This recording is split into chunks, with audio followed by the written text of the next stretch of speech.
God, even now, we come to you thanking you for your goodness and mercy. We thank you for the life, the love, and the legacy of our beloved Congressman. We thank you that weeping may endure for a night, but joy comes in the morning. As the entire United States of America commemorates his life, we come in Essex County to celebrate his life, a life that is well lived.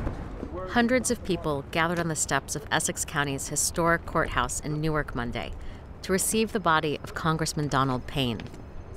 Payne died last week after a months-long battle with colon cancer, but he lived a life of firsts. He was the state's first and only African-American congressman.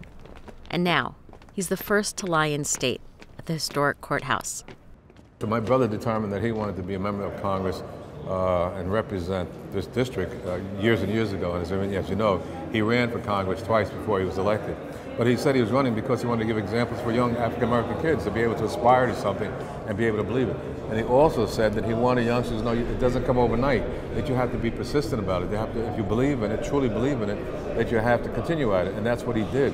It opened up doors, and it makes me believe that I can be whatever I want to be in life. You know, I can be a congresswoman if I wanted to be, and things like that. Political and community leaders remembered Payne as a trailblazer whose humble beginnings in Newark pushed him to give voice to the disadvantaged. Congressman Frank Pallone was elected to the House the same year as Payne in 1988. I best describe Don as a pioneer. He really was. I mean, he was not only the first African-American congressman in New Jersey, but he just worked on so many issues that were important to not only Newark and the state, but even internationally. You know, a lot of members know him because he was so concerned about Africa. The impact that he's made is just legendary, and I think that we as African Americans and as Americans, period, should celebrate and commemorate him. And we're not here today because someone died, we're here because someone lived and lived a life that was worthy to be recognized. Family and friends said Payne walked with kings, but never lost the common touch. This afternoon, a steady stream of people came to pay their respects. We marched from Lincoln Park to the Hall of Records in 90-degree weather. And it was my first time meeting my very first black congressman, and I was so proud. And also it was 90-degree weather, and he marched all the way here. And he's a pioneer. He paved the way for so many people.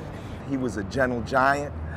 Being the first black congressman from this area, of course, he was a man with enormous influence. But when you met him and talked to him, he always seemed like regular people. Just the stories, 10 or 12 stories I've heard from people here, are just amazing, the things and the lives that he's touched. And that's what I would want people to know.